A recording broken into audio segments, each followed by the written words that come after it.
So what's up guys, another day, another art. So tuturuan ko kayo kung paano yung mga basic pattern lang natin like unicorn, then para mabigyan ko rin kayo ng tips. So let's go! So guys, importante na nagtitimbang kayo ng milk. Maintain lang natin yung tamang sukat ng katas natin. Then much better kung nag-i-steam na kayo habang nag-extract.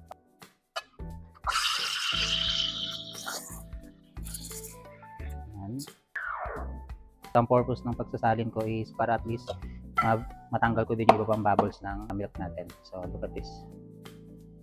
Lagay lang tayo. Konti lang. Hanggang ma-mix natin na maayos. Then so ang tip ko dito guys, para sa mga gusto mag-latte art ng Pegasus is pag medyo matigas na yung canvas, no, saka na tayo mag-first wiggle.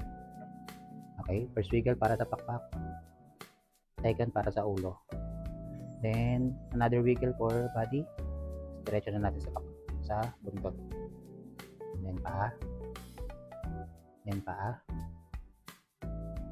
then another paa, isa pang paa.